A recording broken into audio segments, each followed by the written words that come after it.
Chapitre 3. Comme je venais d'avoir 17 ans, mes parents décidèrent de me faire étudier à l'université d'Ingolstadt. J'avais jusqu'alors suivi les cours des écoles de Genève, mais mon père crut qu'il était nécessaire, pour que mon éducation fût complète, de me faire connaître d'autres usages que ceux de mon pays natal. Mon départ fut fixé pour un jour prochain, mais, avant même que ce jour fût venu, se produisit le premier malheur de ma vie, le présage en quelque sorte de ma future misère. Élisabeth avait attrapé la scarlatine. Sa maladie était grave et ma cousine courait le plus grand danger. Pendant le temps de la maladie, on avait par tous les moyens persuadé ma mère de ne pas la voir. D'abord, elle avait cédé à nos instances, mais alors qu'on lui apprenait que le mal empirait, elle n'avait pas pu vaincre ses angoisses. Elle prit soin d'Élisabeth et finit par triompher de la fièvre. Élisabeth était sauvée, mais les conséquences de cette imprudence lui furent fatales. 3 jours plus tard, ma mère tombait malade. Sa fièvre s'accompagnait de symptômes alarmants, et en regardant le visage des médecins, on savait que le pire était attendu. Sur son lit de mort, elle avait encore tout son courage et toute sa bonté. Elle joignit les mains d'Élisabeth aux miennes.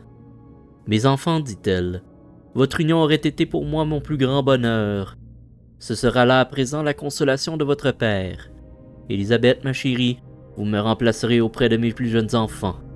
Hélas, je regrette d'être séparé de vous. Heureuse et comblée comme je l'étais, comment n'aurais-je pas quelque peine de vous quitter? Mais je ne dois pas avoir de telles pensées. Je vais m'efforcer de me résigner à la mort et je souhaite que nous nous reverrons dans un autre monde. » Elle mourut paisiblement, conservant sur ses traits éteints l'image de la tendresse.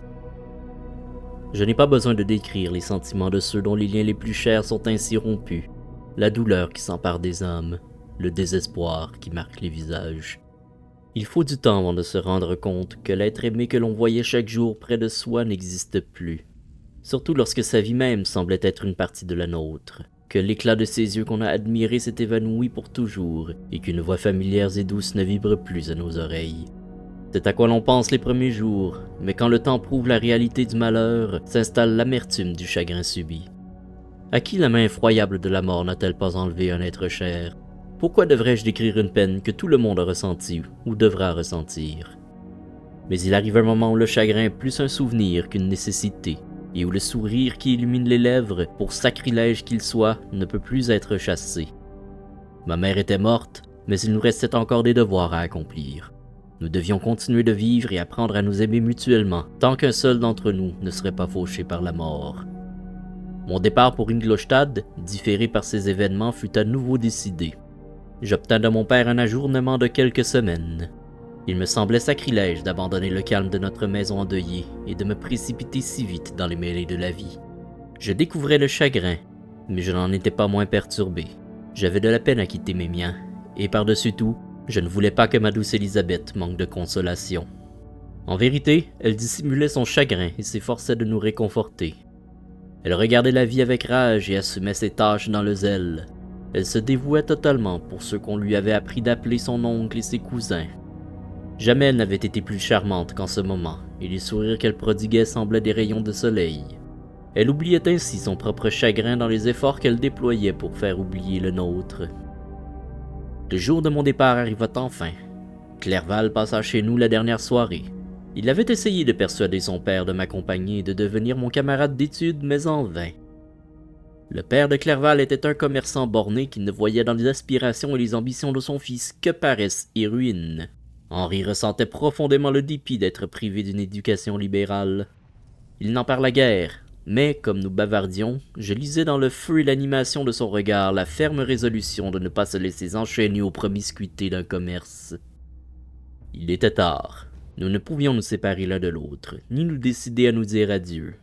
On le fit pourtant, et ce fut sous le prétexte de prendre du repos, chacun croyant ainsi tromper l'autre. Mais au lever du jour, quand je descendis pour monter dans la voiture qui devait m'emmener, ils étaient tous là. Mon père pour me bénir, Clerval pour me serrer la main une fois encore, mon Élisabeth pour me supplier de nouveau d'écrire souvent et pour m'entourer de ses attentions féminines, moi qui avais été son compagnon de jeu et son ami. Je me jetai dans la voiture qui me transportait et m'abandonnai aux réflexions les plus mélancoliques. Moi, Moi qui n'avais connu autour de moi que des compagnons aimables, des compagnons toujours préoccupés à se faire mutuellement plaisir, je me retrouvais à présent seul.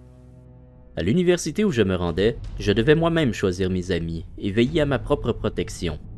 Jusque-là, la vie familiale m'avait remarquablement préservé, à telle enseigne que tout autre mode d'existence me répugnait. J'aimais mes frères, Elisabeth et Clerval, de vieux visages familiers. Je croyais que j'étais totalement incapable de supporter la compagnie d'étrangers. C'est à quoi je pensais au moment d'entreprendre mon voyage. Puis, chemin faisant, je repris courage et espoir. Je souhaitais ardemment acquérir de nouvelles connaissances. Souvent à la maison, je m'étais dit qu'il aurait été pénible de passer toute sa jeunesse au même endroit et j'avais rêvé de découvrir le monde, de me faire une place dans la société. Maintenant, mes désirs allaient s'accomplir et il aurait été vraiment sot de désespérer. J'eus tout le loisir de me livrer à ces réflexions et à bien d'autres encore pendant mon voyage à Ingolstadt qui fut long et pénible. Enfin, je distinguai le haut clocher blanc de la ville. Je descendis de voiture et me fis conduire à mon appartement afin de passer la soirée comme il me plairait. Le lendemain matin, je remis mes lettres d'introduction et rendis visite à quelques-uns des principaux professeurs. Le hasard, ou plutôt l'influence diabolique, l'ange de la destruction qui affirma sa toute-puissance sur mon être dès que je quittai la maison de mon père, me fit d'abord aller chez M. Krempe, le professeur de philosophie naturelle. C'était un homme rude mais profondément imbu des secrets de la science. Il me posa de nombreuses questions sur les différentes branches scientifiques qui ont trait à la philosophie naturelle. D'un air indifférent et quelque peu dédaigneux, je lui citai les noms de mes alchimistes et ceux des principaux auteurs que j'avais étudiés. Le professeur me regarda fixement. « Avez-vous, dit-il, réellement perdu votre temps à étudier de telles absurdités ?» Je lui répondis par l'affirmative. « Chaque minute, poursuivit M. Krempe avec vivacité, chaque seconde que vous avez gaspillée sur ces livres sont absolument perdues. Vous avez chargé votre mémoire de systèmes périmés et de noms inutiles. Bon Dieu, dans quel désert avez-vous vécu? Personne n'a donc été assez bon pour vous informer que ces rêves que vous avez nourris sont vieux de 1000 ans et parfaitement ineptes. Je ne m'attendais guère à trouver au siècle des Lumières un disciple du grand Albert et de Paracelse. Mon cher monsieur, vous devez entièrement recommencer vos études. » Après avoir parlé, il s'écarta de moi et se mit à dresser une liste de livres traitant de philosophie naturelle, en m'invitant à les acquérir. Au moment de prendre congé de moi, il m'annonça qu'au début de la semaine prochaine, il ouvrirait un cours de philosophie naturelle, considéré sous ses divers aspects, et que M. Waldman, son collègue, en donnerait un de chimie, en alternance avec le sien. Je rentrai chez moi nullement déçu, car il y avait longtemps que je tenais pour périmer les auteurs que le professeur avait réprouvés avec tant de force, et je n'étais pas animé du désir de les étudier de nouveau. M. Krempe était un petit homme trapu, à la voix rude et au visage repoussant. Aussi ne me disposait-il pas à partager ses travaux. De manière peut-être un peu trop philosophique et trop absolue, j'ai déjà été exposé à des conclusions auxquelles j'étais parvenu quelques années auparavant. Les résultats promis par les professeurs modernes de sciences naturelles ne m'avaient guère satisfait. Avec une confusion d'idées, explicable sans doute par mon extrême jeunesse et par le fait que j'avais eu de guide averti, j'avais suivi les pas de la science le long de la route du temps et j'avais négligé la découverte des chercheurs modernes au bénéfice des rêves d'alchimistes oubliés. Je méprisais les concepts de l'actuelle philosophie naturelle qui se désintéressait des secrets de l'immortalité et de la puissance. Quelques points de vue, bien que futiles, paraissaient sublimes, mais à présent les choses avaient changé. L'ambition de ces chercheurs semblait se limiter à annihiler ces visions sur lesquelles reposait au premier chef mon intérêt pour la science, et l'on me demandait d'échanger des chimères d'une infinie grandeur contre des réalités de petite valeur. Durant les 2 ou 3 premiers jours de mon installation à Ingolstadt, ce furent là mes réflexions, alors que je cherchais à me familiariser avec les habitants du quartier. Au début de la semaine suivante, les paroles de M. Krempe concernant mes lectures me revinrent à l'esprit. Je n'avais pas l'intention d'aller suivre les cours de ce vaniteux personnage, mais je me souvins de ce qu'il avait dit à M. Waldman que je n'avais pas vu jusqu'alors étant donné qu'il ne se trouvait pas en ville. Soit par curiosité, soit par désœuvrement, je me rendis dans la salle de cours où M. Waldman entra peu après. Il ne ressemblait pas à son collègue. Il devait avoir la cinquantaine et de son visage émanait une très grande bienveillance. Des cheveux gris lui garnissaient les tempes, mais sur le dessus de sa tête il les avait noirs. Il était petit, droit, et avait la voix la plus douce que j'eusse jamais entendue. Il commença alors son cours en récapitulant l'histoire de la chimie et les découvertes de plusieurs savants dont il cita le nom avec ferveur. Puis il donna un tableau rapide de l'état naturel de la science et expliqua certaines vocables élémentaires. Après avoir procédé à quelques expériences préparatoires, il fit le panégyrique de la chimie moderne, en des termes que je n'oublierai jamais. Les anciens maîtres de cette science, dit-il, promettaient des choses impossibles et n'accomplissaient rien. Les maîtres modernes, eux, ne promettent rien.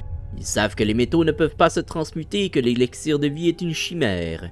Mais ces philosophes dont les mains ne semblent faites que pour remuer la boue et dont les yeux ne servent qu'à observer à travers un microscope ou un creuset ont néanmoins accompli des miracles. Ils dévoilent les secrets de la nature et en montrent en tous les détails. Ils ont accédé au firmament. Ils ont découvert la circulation sanguine et analysé l'air que nous respirons. Ils ont acquis des pouvoirs, nouveaux et presque illimités. Ils ont dompté la foudre, imité les séismes et bravé les ombres du monde invisible. Telles furent les paroles du professeur, ou plutôt laissez-moi dire, telles furent les paroles du destin, prononcées pour me détruire. Tandis que l'homme parlait, je me sentais la proie d'un ennemi réellement tangible. Une par une, toutes les touches qui formaient le mécanisme de mon être furent ébranlées. Corde après corde, elles résonnèrent en moi et bientôt mon esprit ne fut plus rempli que d'une seule pensée, que d'un seul dessein. « Voilà ce qui a été fait !» s'exclamait l'âme de Frankenstein. « Mais moi je ferai plus, beaucoup plus. Sur cette voie déjà tracée, je créerai une nouvelle route. J'explorerai des pouvoirs inconnus et j'irai révéler au monde les plus profonds mystères de la création. » Cette nuit-là, je ne pus pas fermer les yeux. J'avais les nerfs à vif. Je me sentais remué de toutes parts. Je savais que l'ordre surgirait du chaos, mais je ne parvenais pas à le faire jaillir. Petit à petit, alors que l'aube se levait, je me calmai, et à mon réveil, les pensées de la nuit me parurent un rêve. Seule demeurait la résolution de poursuivre mes anciennes études et de me consacrer à une branche pour laquelle je me sentais particulièrement doué. Ce même jour, je rendis visite à M. Waldman. Ses manières dans le privé étaient plus courtoises, plus affectueuses encore qu'en public. Si en donnant ses cours il restait digne, dans son propre foyer il se laissait aller une grande affabilité.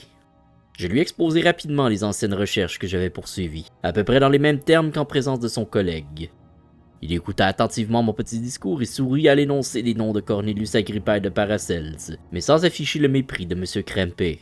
« C'est grâce au zèle infatigable de ces hommes, me dit-il, que les savants d'aujourd'hui doivent les fondements de leurs connaissances. C'est par leur tâche que la nôtre a été facilitée. Établir une nomenclature et la classification adéquate des faits qu'ils ont pour une large part mis en évidence.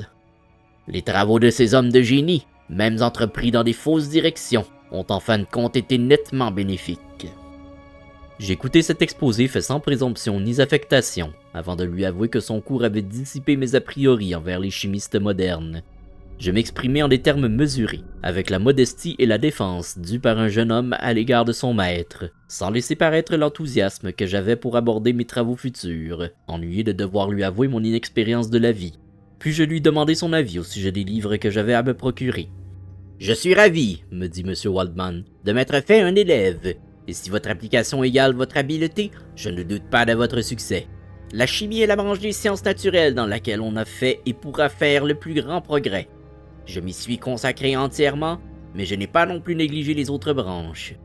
On serait un bien médiocre chimiste si on ne s'adonnait qu'à une seule partie des connaissances humaines.